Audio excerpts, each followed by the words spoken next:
Yeah, not even. That's a bad question because I don't want to make bad Nani jokes. But yes, Naniwa has been on MTW. What I want to say though, Ben, is that these two guys, this was my match to look forward to for many reasons. As you said, Ben, DiMaga, one of the most successful foreign players out there, has won a lot of money, has made a lot of deep tournament runs. And he's also had a friendly rivalry with DeMusLiM. These two guys, they've been running into each other since day one of the beta. And I literally mean day one of the beta. They bought the game on the same day. They queued up for ladder. They hit each other first. DeMusLiM did a 14 gas, 14 pool Baneling bust. Yes. And the rest is history. Yes, DeMusLiM did have... I mean, DiMaga was Baneling busting everyone. And then DeMusLiM came up with the best idea ever. He's like, what if I build my buildings on the low ground so I can have 2 walls? And the European scene, ban, it was blown away because DeMusLiM just was the first player to actually deal with DiMaga's Baneling Not bust. even the European scene, Kevin. It just opened up the the minds of these players. What? You can wall with the barracks in a factory? What? So I mean, it's just it was one of the critical first steps towards, you know, where we are right now. Exactly. It was one of the critical first steps beyond one-base play, and it was just really cool. These guys have such a storied history. It's great seeing them playing against each other. Definitely talking about that history, Ben. The Zotac Cup were the first online tournaments in the European scene back then when the Wings of Liberty beta just got started. And during Zotac Cup number 2, Ben, DiMaga made it to the final and he played against DeMusLiM. And DiMaga actually won that. Or it was Zotac Cup number 3, I think. I think maybe number 2, he made it to the final and played someone else. Zotac Cup number 3, he definitely played against DeMusLiM. He won with a 3-1 score. But the week after that, both these two guys, they went to the final again. And guys, these were 512 player tournaments. And they had all the good guys making the switch over from Boudoir, all the good, at least in the foreign Boudoir guys. I shouldn't say the Koreans, of course. But all the top European Warcraft 3 players were playing this. And DeMusLiM and DiMaga made it to back-to-back finals. DiMaga winning the first series 3-1. DeMusLiM winning the second one 3-1. And since that day, these two guys, they've just been friendly rivals and had a lot of really cool encounters. You know, one encounter before the action really kicks in when we see DeMusLiM opening up with a no-gas fast expand build and DiMaga, of course, going hedge first. You know, Ben, there's a small side story. These two guys, they played actually against each other at Homestory Cup 2. And they were sitting next to each other. Now, of course, Homestory Cup 2 was not as big as Homestory Cup 3. So it was still played in Dennis T. Galen, his old apartment. And they were sitting right next to each other. And for one of the first times ever, they were playing on jungle basing. Well, then you already know what time it is. Ben just shakes his head right now. It's like, oh, that map. And DeMusLiM, he went for a super all-in, and then he run his Marines into the natural of DiMaga, and then put his SCVs on hold position on the ramp. So the Zerglings, they couldn't get through because people didn't know how to deal with that. And DiMaga was sitting right next to DeMusLiM, and he was getting so angry, even though like DiMaga is the nicest guy ever. He was getting really angry of what was actually happening. And DeMusLiM was like, I'm not sure if I should cheer or not. And nobody in the room really knew how to behave because an angry DiMaga is scary, man. That awkward moment, man. It's like angry Slivko. Yeah. But in the end, it was all good. DiMaga, just such a nice guy, was able to keep his emotions under control, and we still had a great time. Little Zergling poke up here into the natural of DeMusLiM. He's going to do some damage, at least in regards to a few of these Marines. It's annoying, but DeMusLiM will clean it up without really taking any economic losses. Yeah, it's a weird little Zergling timing, which is probably why it's working a little bit. But ultimately, only a single SCV killed. If you look at resources lost, that's pretty even. DeMusLiM lost 1 or 2 Marines as well, which is unusual for this phase of the game. DiMaga has a small worker lead already, Ben, and 8 more drones in production. So his economy is going to skyrocket very early on in this game. Of course, DeMusLiM is going for the triple orbital opening. So he's opening super economic as well. Already down 12 workers, but there's nothing that triple orbital can't make up for. That's exactly right. He'll be dropping all those mules. He'll be producing workers 3 at a time. DeMusLiM's economic situation is a fine one. If you look at the supplies, though, it is so deceptive. DiMaga's already doubling DeMusLiM's supply. How in the world? He's droning so hard, man. Those few lings were the only lings he made, and since then it's all been drones. Now, by the way, guys, something we forgot to do today was make predictions. That's, of course, because we did a little bit of guest commentating with the Root guys as well. But, Ben, who did you predict to win this series? For this one, I chose, if I'm remembering correctly, I chose DiMaga. And the reason I chose DiMaga is because, well, I think he's a fantastic Zerg player, but I was pretty confident that you were going to choose DeMusLiM. I did. So I thought, well, it only makes sense that we would have to bet against each other on at least this game. and see how it all pans out. Of course, guys, as soon as the show is done, you guys will be able to see all of our predictions today. And after that, once more, we are going to broadcast the Root Battle Royale $4,000 tournament final. So $2,000 for the winner and $1,000 for second place between Major and TT1. That's going to be awesome. But for now, Ben, all eyes on DeMusLiM versus DIMAGA. Did you see what I did there? I love it. I love it. A little bit of a throwback to the show All Eyes on DeMusLiM that Rotterdam hosted at the ESL during his time there. It was a good show, man. DeMusLiM, of course, had a pretty nasty arm injury while living in Cologne, Germany. And when, well, it actually had him out of commission. He couldn't play games at all because of he had a broken arm. Yep. And when he did come back, they hosted a nice little show about it. Showed some of the ladder games, had a lot of discussion with DeMusLiM, and it was a nice thing. It was a very nice thing, man. Compared to your show, it was pure genius. Just kidding, Benny. Don't be mad. You're always mad when I talk about your show. You're always so mean, man. No, not at all. You're so mean. I had a great Terran guest on my show, Kevin. I had Pain User come on and talk to people about macro Terran builds because he's not just another cheesy caster. Okay, that's nice to know. See, DeMusLiM is Hellions getting in position, cruising around, seeing that DIMAGA is going up to 3 bases, but there are still a lot of queens, so DeMusLiM doesn't really dare to commit with these Hellions. Which makes sense, because 4 queens with all that energy, Ben, it's kind of scary. No, DeMusLiM doesn't know that DIMAGA didn't have Zergling speed, and if he had known that, I think he might have committed those Hellions. I was talking to Major about this the other day, and Major said if you skip Zergling speed and just try to hold a mass queen, Hellion run by is brutalizingly effective. Of course, anybody that plays Zerg is familiar with just how difficult it is to deal with Hellions when they do run past. Now, I do think it's hard for a Terran to really figure out when a Zerg is that greedy or not. Because the scan, it can tell you a little bit, but if you see that the spawning pool is wiggling a little bit, you know that it's not ready yet. But it could be ready within 5 seconds, and losing 5 to 10 Hellions could also be detrimental. Also, the spawning pool for it's like being active animation is one of the most subtle ones in the game. Like you can never really be sure. Okay, he's definitely researching speed right now. Would you say so? I think it's pretty obvious. Well, we'll look at it again when it finishes up. Look at this thing, man. It's like Goku. It's like whoa, whoa, whoa. It's like Frodan's biceps after he's done big fierce. No, it's Frodan's biceps while he lips up a cup of coffee, man. That's how strong Frodan is. That's how pumped he is. DeMusLiM still being careful with these Hellions, just trying to take out as many creep tumors as possible. DIMAGA, of course, been famous for his 2-2 Bailing Bust, a build that you will be able to tell the people at home all about. I love DIMAGA's 2-2 Bailing Bust. It's not what we're going to see here, as he is already going up to Hive.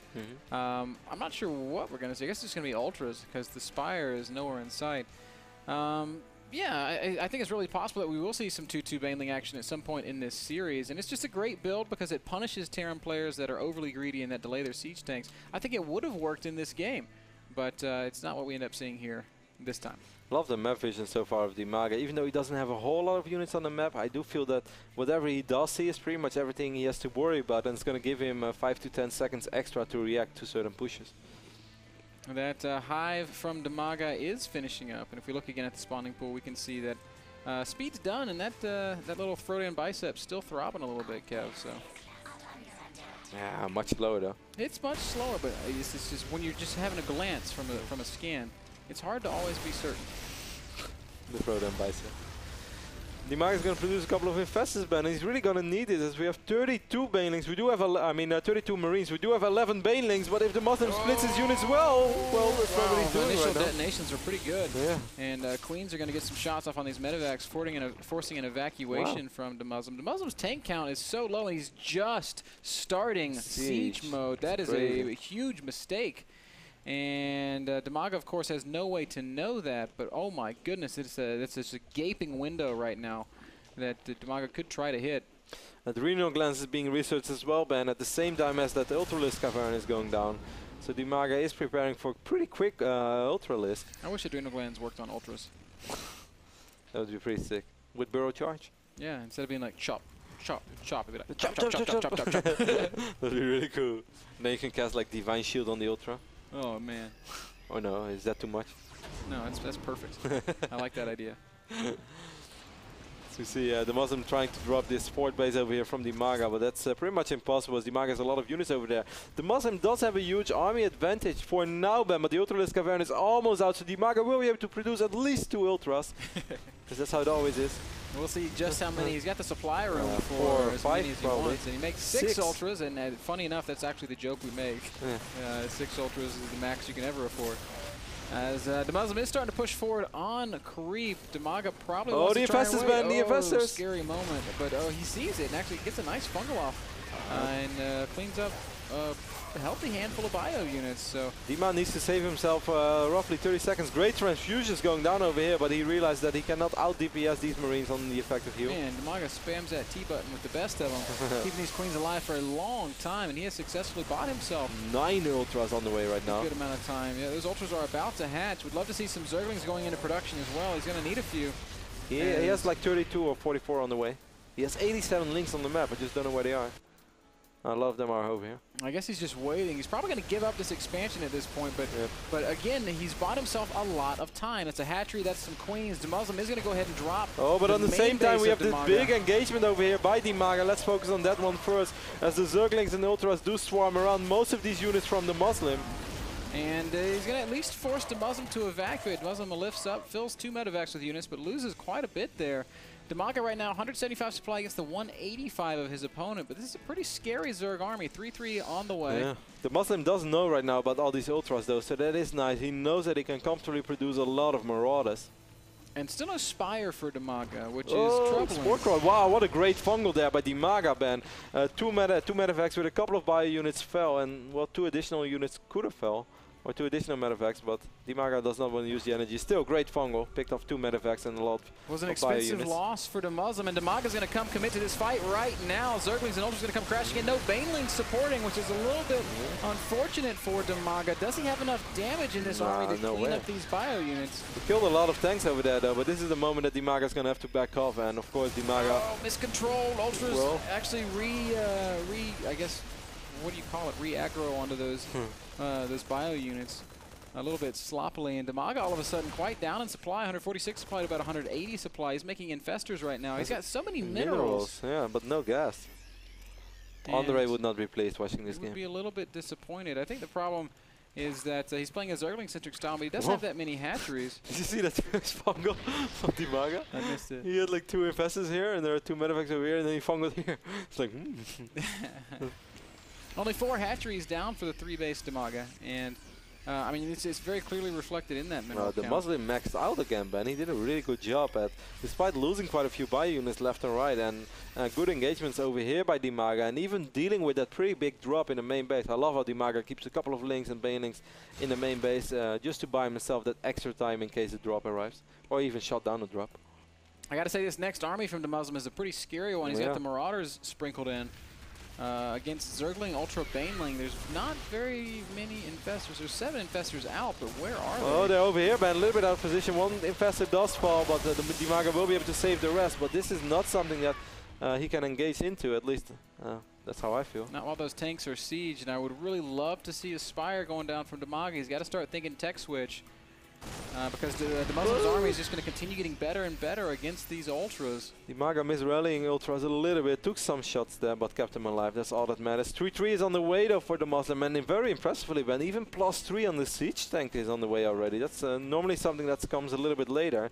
And Thor is here as well. Going to be some hard-hitting tanks. They already do 60 damage versus armored. A little small engagements, a couple Marines and a Marauder getting a little overextended. First game between these 2 guys pretty much lives up to the expectations, though. Here comes DiMaga. He's going to come crashing in, but the angle on these flanking units is off a little bit. It might still work, though. Ling sweeping in from behind. Some really good fungals going down. He needs 1 more. He has the infested there. He lands 1 more fungal band, but DeMusLim's positioning is just superior. Yeah, I really feel like it hurt DiMaga quite a bit that the flanking force was so delayed there. They had to take a detour, man. It's like, they're working on the road over here. Road work, gotta go around. Yes.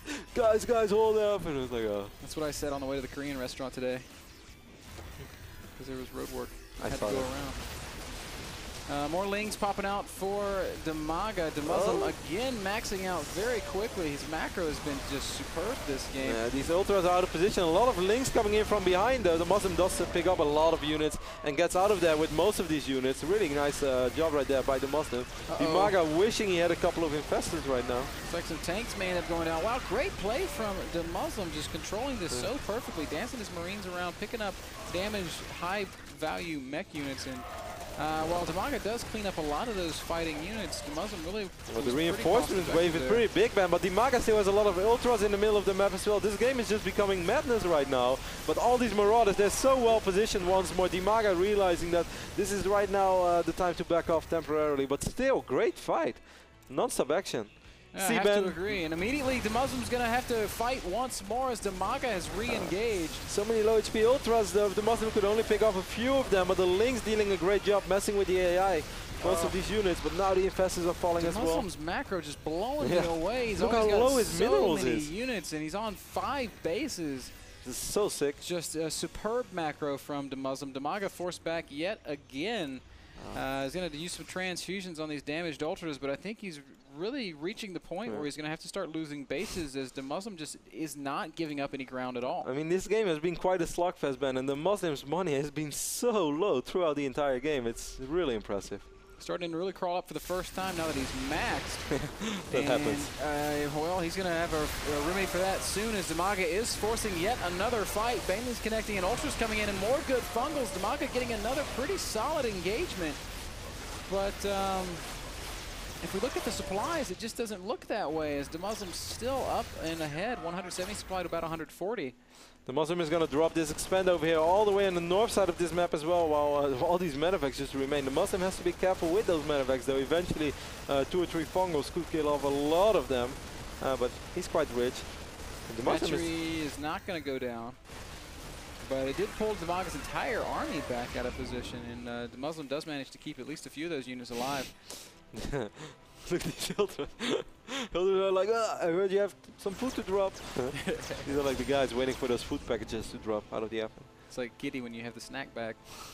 Kitty tracing a shoelace, like, 150 supply remains for DiMaga. He's running out of money, Kevin, and DeMusLiM is once again maxed. Just relentless macro and just relentless late game aggression. DeMusLiM has not stopped attacking really since he first started to mobilize. Again, he's on DiMaga's creep. He's spreading out his units. He's sieging up his tanks, and DiMaga's going to have to do something about it. Yeah, great positioning by DeMusLiM once more. DiMaga's getting a pretty good engagement at starter, but DeMusLiM just has way too many units right now. Yes, he does. Every Ultralisk will fall, and good game, says DiMaga. Wow. Really good first game. Excellent first game. DeMusLiM takes game number 1, and once again, I find myself wondering why I bet against this guy.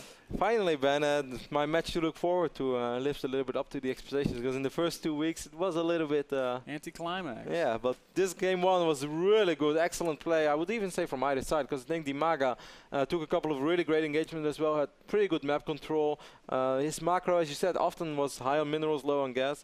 But other than that, played a pretty good game. But DeMusLiM, I thought DiMaga played a great game. DeMusLiM obviously played superb. Arguably, he played a perfect game. The thing I think DiMaga really missed there was just a tech switch. You've got to mix. You've got to be able to threaten Terran with Broodlord Ultra tech switches, and when you take that out of the mix, it makes Terran's life a lot easier.